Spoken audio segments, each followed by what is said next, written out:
I first met Bruce when we were in the 8th grade. He transferred down from a little country school and came to the big school of Aberdeen.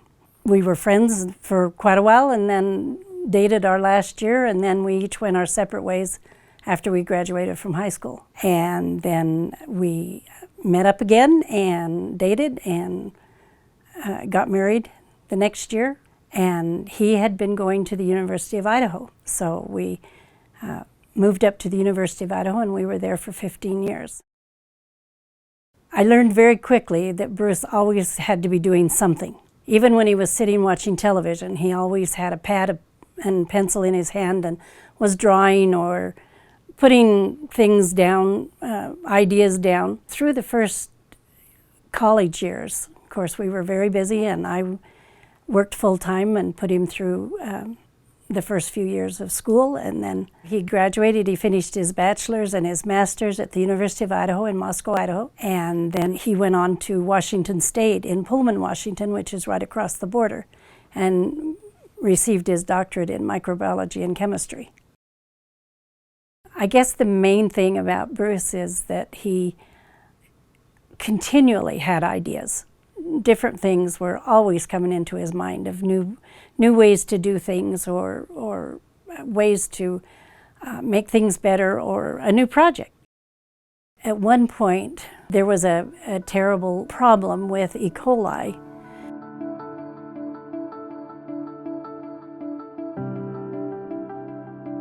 Wednesday, January 13th, 1993, 9-year-old Brianne Kiner is rushed to Children's Hospital in Seattle. Tests revealed she had been infected with the deadly E. coli bacteria. The Jack in the Box outbreak was really the meat industry's 9/11. She was really the most severely injured child. I'm tired of visiting with horribly sick kids who did not have to be sick in the first place. A number of people died, especially little children, and it really, really bothered Bruce. And he was just taking a rest after eating lunch, and when he came upstairs, he had been given this idea to put together this machine that at that time we didn't know what to call it. It was a bacteria sampler.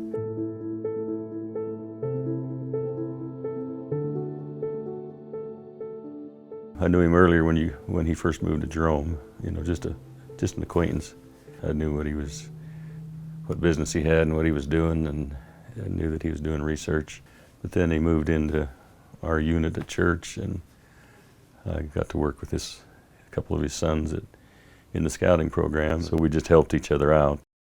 In my garage, I had a welding machine shop, and I developed a process for making high voltage discharge tubes for the ozone industry, and that's why he brought them out to my shop, and I think that's where he got kind of an introduction to what I do. I'm kind of a tinker, inventor type.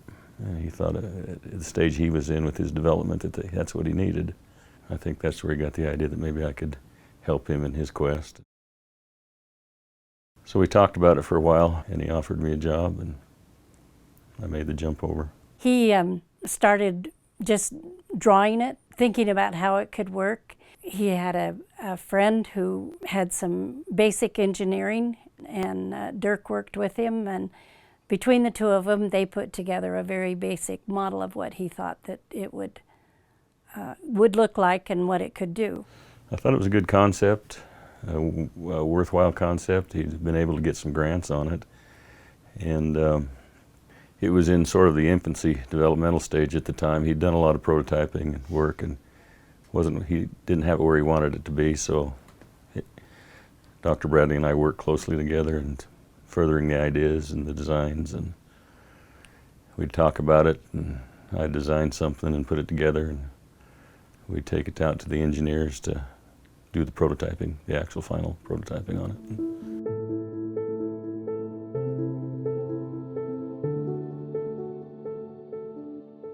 it. So back in 1999, I had a call from Bruce Bradley, and he just called and asked if he could talk with me about a new technology that he had developed. He shows up at our house, and he has this new idea of a way to collect pathogens. And I found out that he was a friend of my wife's dad. And he says, I heard that you know how to develop products, And that's what I've done all my life. I spent time at Utah Medical developing products.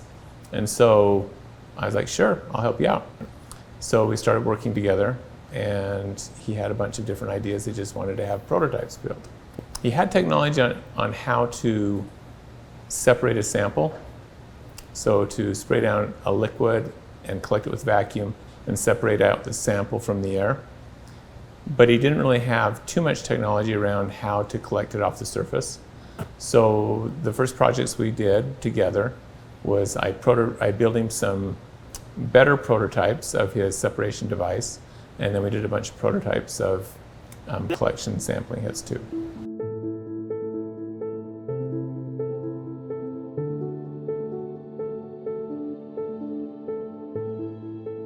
I went to school at BYU, got a degree in biochemistry in December 2004. In January 2005, my wife and I moved back to Twin Falls and intended to go to graduate school in the fall. But in January, I met Dr. Bradley through a mutual connection. And he invited me out to Jerome to learn about what he was working on, what he was doing. And in the course of the conversation, he offered me a job working for M-Vac Systems. I gratefully accepted with the understanding that I was only going to be here for maybe 6 months and then I'd move on. And he just kind of laughed and said, well, you never know. Sometimes things happen in life and you'll be here longer than you think. And I just said, well, okay, as long as you're okay with me for 6 months. He said, yeah, absolutely. So I started that next week, and he and I spent a lot of time those first few weeks in the lab working together. He showed me all the technology, everything that went into the system, all the components. We were working with some pretty crude prototypes back then. It worked extremely well, however, I will say that. Although the technology was crude, the results we were getting were very, very good. And so that made it really exciting. Every day I would put some bacteria onto a surface, I'd sample it, I'd compare the M-Vac to a swab or a Q-tip, and then we would process the samples, put them on some petri dishes, and then we'd put them in the oven overnight, and I'd come back the next morning and pull those things out and count them. And it became like Christmas every day, getting up to go to work, because I got to see how much better our technology was than what was being used in the industry. And so he had to teach me how to put everything together, disassemble, how to clean it, how to rinse it off, all this stuff. And then he turned me loose. He said, well, okay, I want you to test this on every kind of substrate you can imagine. We did brick, we did mortar, we did clothing, we did cutting boards, carpet, everything you can imagine, we tested it. And so that was kind of what I did this first, I'd say 1.5 to 2 years. It was just testing this thing every way we could imagine.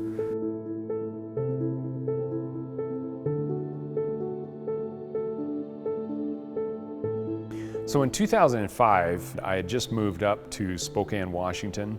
I was up there working as a hospital rep, and the pharmaceutical industry was changing.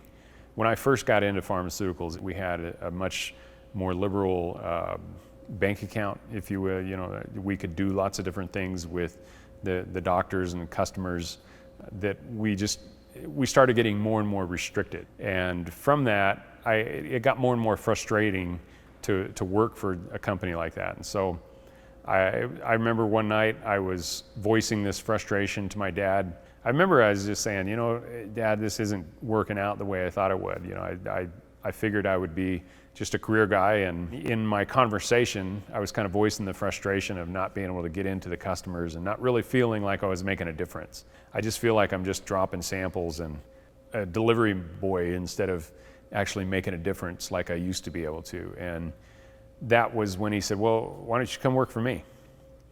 And he said, you know, this project that I've been working on for all these years, we're finally reaching a point where we're going to have finished product fairly soon, and I'm going to need somebody to head up the sales and marketing for me, and I can't think of anybody that I'd rather have than you. He said, one, you've got the background that I'm looking for in both military and the sciences, and you're my son, so I trust you. You know, there's something about working with family that there are pros and cons, of course, to working with family, but he said, you know, I trust you, and I know you'd do a good job for me. So if you're ready to bail on the pharmaceutical industry, then I'm ready to bring you on. Around the time that he started having these these thoughts about food safety, there was tons of money being poured into detection. But he started looking at more up front, well, what's being done on the sampling technology itself to collect that sample? And the answer was nothing. They were using the same sampling technologies in 2005 as they were in 1905. So he said, let's put some focus on the upfront sampling and see what we can do there. And that's kind of what started his thinking there, I believe. And he came up with this amazing idea of the M-Vac. I remember the first visit we took to one of the largest beef processors in the country, if not the world. We had a chance to meet with their Vice President of Technical Services and some other people that were below her. And it was the first time to really be in front of a real customer with this technology that was exactly for the purpose that Dr. Bradley had envisioned. And I remember being a little bit anxious, a little nervous. I think Dr. Bradley felt a little bit the same, but yet he was very confident in the technology. We had no question that it worked, that it was superior to what they were currently using. It was just kind of, we were anxious to get it out there and get it in their hands and have them start using it. And I remember kind of a sleepless night, that night before that meeting, just being anxious, wanted to make sure we put our best foot forward and really nailed it, you know. We also went out to Washington, D.C., and we presented to the USDA, and we had to get their blessing before we could even sell it into the food industry. And so a lot of science was discussed in those meetings, and a lot of questions were asked, and answers were given. We had to promise to go back and generate some answers because we didn't know. Some of the questions were pretty difficult. And Dr. Bradley just handled those with grace, and he knew the technology inside and out and could speak their language really well. In order to sell to the beef industry, we had to get what's called a letter of no objection from the USDA. What that is, it basically says that they don't object to beef processors using this technology. So once we had some interest from some other folks in the beef industry, we started to engage the USDA on getting this letter of no objection. It's not easy to get one of those. A lot of testing went into this. One of the things we had to do was finalize the equipment and get not just crude prototypes, but a really pretty much a final product. When you have a new technology and a new idea, the biggest hurdle is getting enough data. And so we worked together to make prototypes that made it possible for him to gather the data. And then as we got closer to commercialization, the prototypes continued to get better and better. At the end, when we're handing him the product, we're up in Jerome, we walk into the conference room, we hand him the first device, and his eyes just glowed, he was excited. It's just like this miracle that he now is holding something he dreamt of years and years before.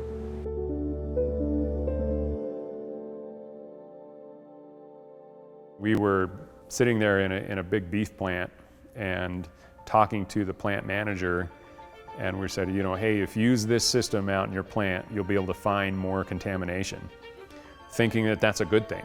You know, them having actionable intelligence, being able to change things based on more information coming in. What business doesn't want that, right? Well, as it turns out, there is a limit to how much they actually want to know, and the plant manager basically said, get that thing out of here.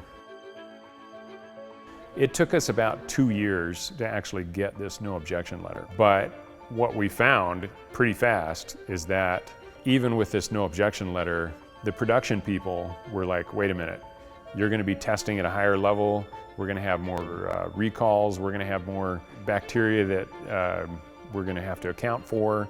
And so the production people were pushing back, and so there started being this internal battle. We figured once we got the no objection letter, the orders were just going to start flowing in, but it didn't happen that way. There was actually a guy who was a quality assurance type working for one of those big companies that basically said, you know what guys, unless the USDA puts us in an absolute headlock, we are never going to use this system. We started just almost in a panic mode. We're like, you know what, if the food industry, especially the beef industry, doesn't buy the M-Vac, what are we going to do? On top of that, my dad, who was obviously the founder and president of the company and kind of the glue that was holding everything together, Was diagnosed with a grade 4 glioblastoma in 2008. And in the process of treating the brain tumor, they did surgery, and which seriously affected his ability to think the way he used to think. This endearing figure that they had come to work for and had grown to love and were so excited about his vision, all of a sudden he had a completely different fight on his hands.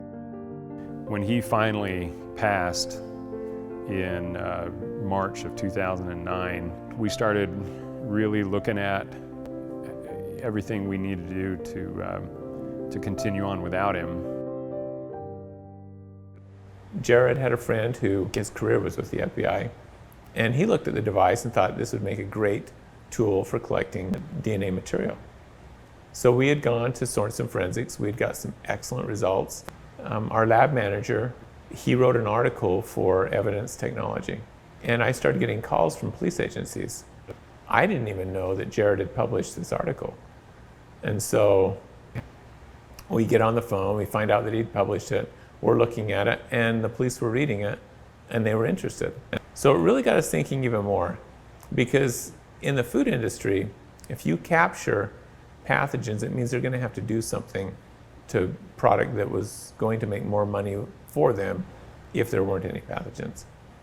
In the forensics industry, if you capture DNA, everyone's happy except for the perpetrator. We reached a point toward the end of 2011 that we were literally out of money.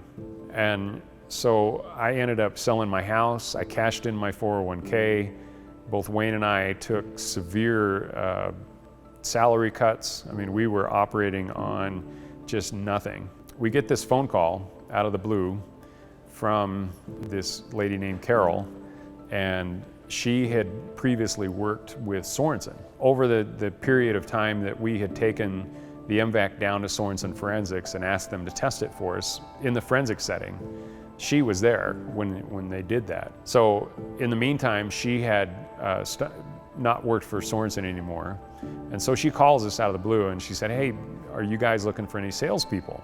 Not knowing obviously that we were within a couple of weeks of shutting the company down and starting to liquidate all of our assets. And we get this person asking if we're hiring. No, we're not hiring. Wayne answered the phone, and I had mentioned that I'd left the private laboratory, and would you be interested in having the M-Vac introduced to law enforcement agencies and investigators? And I think he was a little surprised and said, "We'll have to call you back." It's such an innovative, state-of-the-art technology that investigators needed in their toolbox to help solve crimes. There'd be pieces of bubble gum or a cigarette butt or a shoelace or a sock, and they never could get a complete profile that they needed. Well, then Wayne and I got talking, and the idea hit me. I'm like, why not see if she will work on a commission basis or something like that? And so just as a consultant, because she had said that the M-Vac might work in the forensics industry. So we called her back. We said, "Hey, would you be interested in working on a consultant basis?" And she said, "Yeah." It was incredible. We went from the lowest of lows to actually having hope. So she came over and helped us take the technology into the hands of a number of forensic professionals. Broward County, Florida had a serious crime where there was a murder that had happened and the murderer was going to be released. And they had some evidence that they really believed had the DNA of the perpetrator on it. And they had tried to get it off with the swab multiple times with no success at all. They gave us a call and they flew Jared down and he helped them work this case. And so within a few days of the perpetrator being released, we had collected DNA material off of the evidence. So Jared goes down to Broward County and helps them solve this case within a few days of the perpetrator being released. And it was a huge deal for them. And then they solved a few other cases. She helped us make this really hard transition into an industry that's full of skeptics That's you've got, I mean, they're police officers. They don't believe anyone, and you go to the crime lab, and they don't believe anyone either. And the crime lab's sometimes even more difficult because they don't believe anyone, and they're super analytical. Salt Lake PD, I haven't mentioned them yet, but really, they solved a number of cases with the M-Vac, and it made a huge difference because they were using Sorensen Forensics, and then they eventually purchased their own system. But they've moved forward a bunch of casework with the M-Vac, and all of that gives you hope. We had the data from Sorensen, and it was great. But as more and more data came in from other universities, and more casework came in, then our hopes kept growing higher and higher. I had heard about the M-Vac through Sorensen Forensics, which was a big lab that was doing DNA here in Salt Lake City. And I spoke with Carol Raleigh. She told me that there was this technology available that was able to get DNA off of clothing and porous surfaces. So I had Jared Bradley and Wayne Carlson come out to West Jordan City Police Department to demonstrate the M-Vac. And I was blown away. I thought this technology is actually before its time. It is amazing. And I was so excited. So I talked to my department about getting it, and I told them, what it could do for our cases and how it could help, and they did buy it. And I believe we were one of the first police departments to purchase the M-Vac, and it has paid off numerous times. I never once heard him talk about how much money he was going to make with M-Vac. That was never on his mind. He would always talk about how it was going to help people, it was going to save lives. I think his vision was always that it was going to do that in the food industry, making our food chain safer.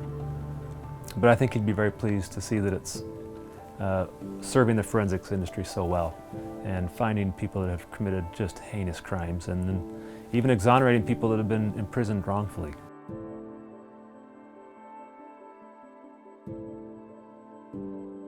One of the things I remember about Dr. Bradley, and it happened right there in that room multiple times, when at the end of a day, I'd be in the lab doing a little bit of work, and he'd come in and say, "Thanks for being here."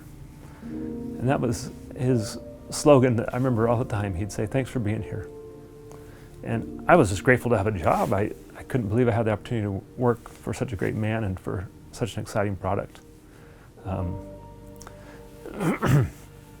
I've used that phrase with my employees ever since then. When we have a tough day at work, we're having one right now with my current job, I'll say, "Hey, thanks for being here." And they appreciate it. It's just a little token of gratitude at the end of the day. Thanks for putting in the hard work and doing what you do. So that started with Bruce, and I've always remembered that about him. If I were to talk to Bruce Bradley today, I think he was truly inspired. This will make such a difference in solving cases for not only law enforcement, but in people's lives that have waited years for answers. He was truly inspired with this, and it was just a brilliant innovation that he came up with that will benefit so many people, and I would like to tell him thank you. His whole philosophy of life was you work until the work is done. And that here again goes back to his roots when he was a farmer or raised on a farm and on a ranch.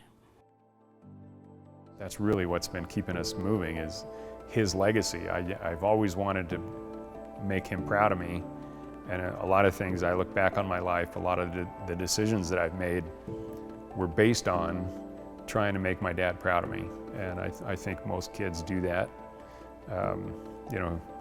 How many of us, our hero is literally our parents, and it was my dad in particular that, I always thought he was just an incredible guy, and so I always wanted to make him proud of me, and that's one of the things that has enabled me to stick with it to the point that we're at.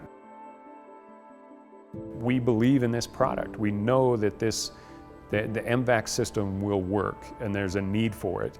Helping solve 50-year-old cold cases, it doesn't get any better than that.